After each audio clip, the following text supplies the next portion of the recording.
too. Is there a smallest moment in time? Is there a smallest moment in time? No. Correct. There's no smallest. You can go on endlessly dividing.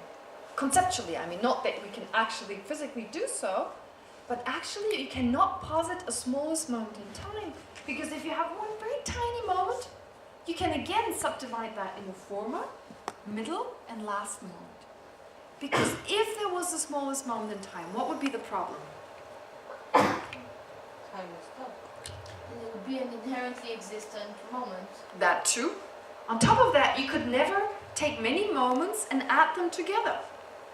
Because if you had one moment, let's say that was the smallest moment in time, you could not have one moment, two moments, and join them in a longer continuum, because they would all merge.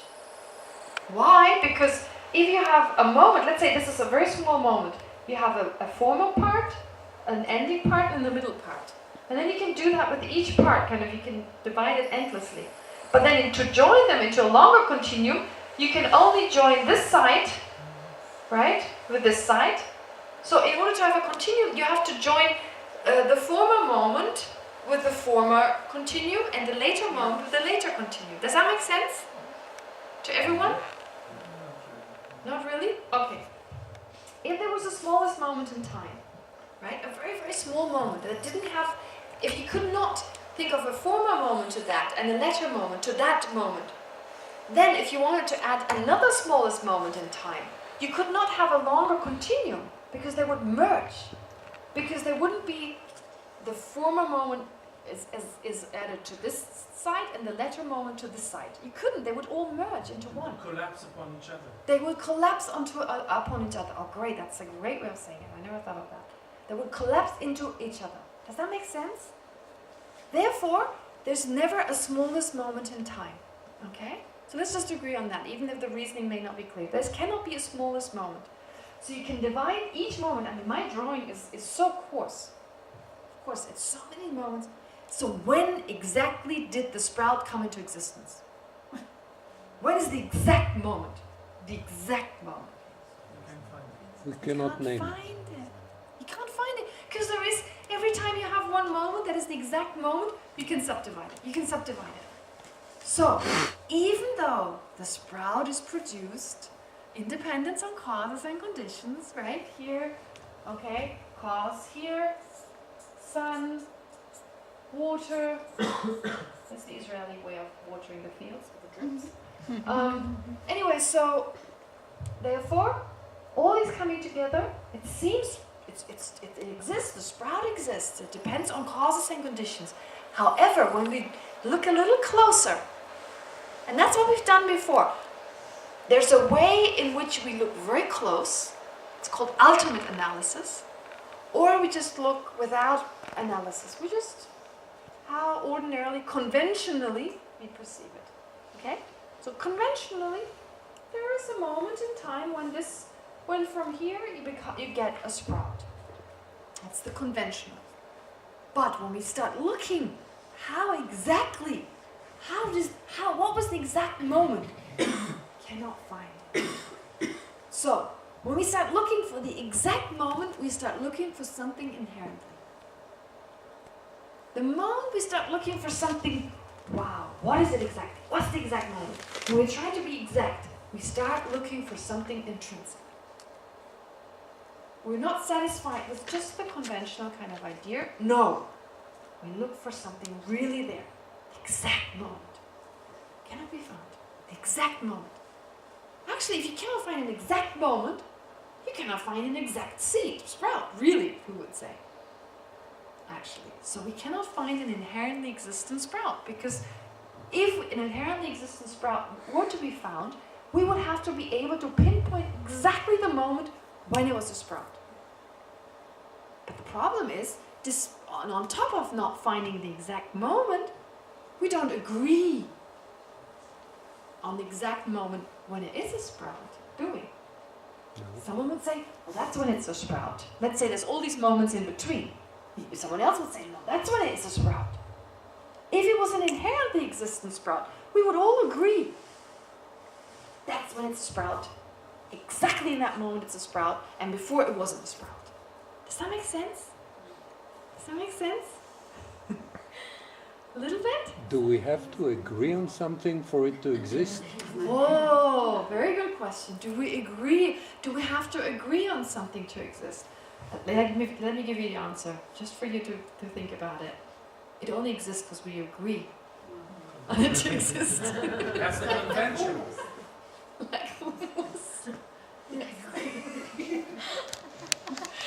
But we never agree. Yeah, well, in Israel it's hard. No, but you do agree on at least what's chumra. So, good one and bad one is a different matter. Best falafel, not best. I mean, okay, lots of disagreement. But never mind. So, but the point is basically, all right. Let's just leave that. Don't think about it too much right now. This becomes. I'll come to this.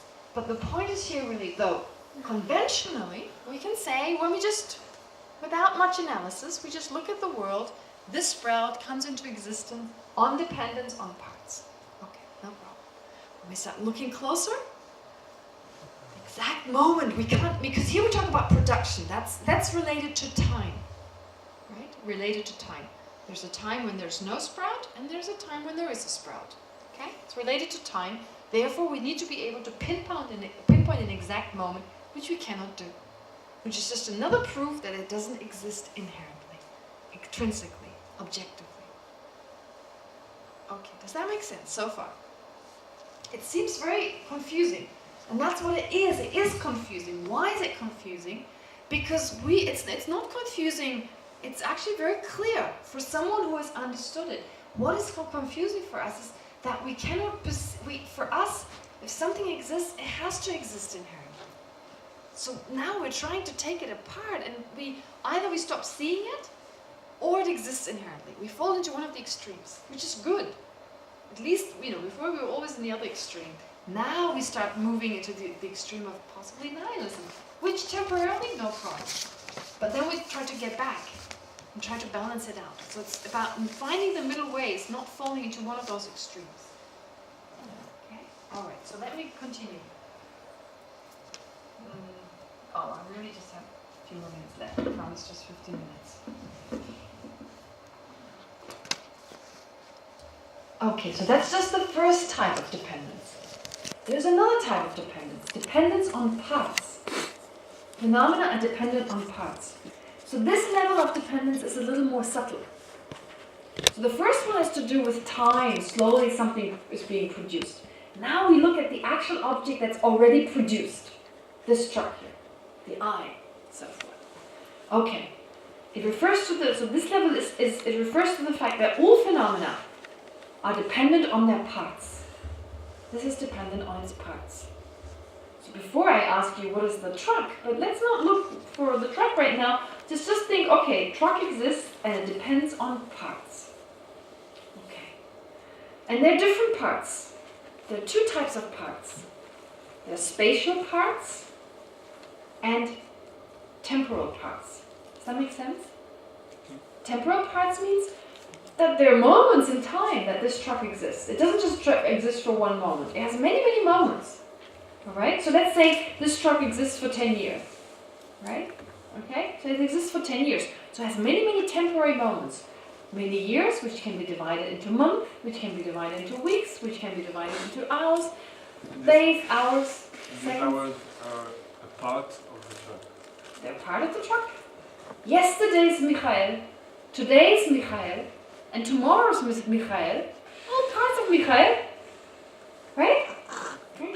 So we all agree on that. So the temporary parts in time, and Michael just in one moment, having lots of parts. Here's like a sequence in time. But isn't my past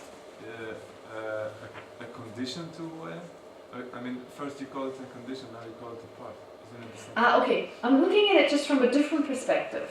Okay, like let's say Michael in this lifetime, so your cause is the body that comes from your parents, the sperm and the egg, and the mind is the from a Buddhist perspective, the mind that comes from a different life. So at that time, before those two came together, the sperm and egg of your dad and mom, and your consciousness from the last life, Michael didn't exist. So then those came together and Michael came into existence. So here we can talk of a time when Michael didn't exist and now Michael exists, right? So Michael exists because he depends on causes and conditions. But now we look at Michael who's here, produced. Of course, there's also a continuum of Michael. Let's say from the day you were born, let's say you live until you're 85. So during that time, now Michael has come into existence, we can talk about his parts. Parts in time and spatial parts. Right side, left side, upper side, lower side. Because you have a body, therefore you can talk about spatial parts. What's the word in Hebrew? Temporary parts, spatial parts? זמן ומרחב. חלקים בזמן ובמרחב. Is that what it says in the text? I mean, unless we agree on the vocabulary, then it's confusing. חלקים מרחביים וחלקים שקשורים לזמן. Good, you all agree. Great. All right, I'll leave it at that. I've really gone 2 hours now and people are tired and just at the heat of that. But please, if you have time, please read it. If you have time, I shouldn't say that. You should read it. Just be very Israeli on that. Me too. Read Hamburg. Okay, so please read this. Read this until what we got to today. So we went until up to dependence on parts. Okay, and then in advance, if you could read for tomorrow as much as you can. Just to be safe. As much as you can. You see, this is how we were supposed to do this. When we studied in class, we would always go through a text. Our teacher would read a few pages, and I never knew how far. But I kind of took the page numbers, knew how many classes we had, and divided it by 5 classes, basically, right? So there's 5 classes, really. 1 is already gone. You can basically do the math, how many pages we finish in 1 class, and you know how much you should prepare. And this is I always read in advance. I don't think there was ever a class that I've gone to without reading in advance. And it's made such a huge difference. Okay, because I understood better. So might as well understand if you're here anyway. Okay, all right. So let's leave it at that. And I'll see you again tomorrow. To practice my Hebrew. Halomot pass. Dedication? Dedication? Pardon? Dedication? Yes, the dedication. Oh, sorry. Before Halomot pass, let's do the dedication. Page 24. עמוד 24. בית שלישי. בזכות חסד זה, לו אשיג במהרה את מצב הגורו בודה, ולו הוביל למצב זה את כל הנודדים עד אחד. לו תודעת ההערה העילאית לקראת הערך שטרם נולדה תיוולד. לו זו שנולדה לא תתנוון ותסגה עוד ועוד. בארץ זו המוקפת רכסי הרים ושלגים, מקור הרווחה והאושר ללא יוצא מן הכלל, אבל לא תשבר הרב העוצמה תנזין דיאצו, לו תיוותר עד קץ הקיום.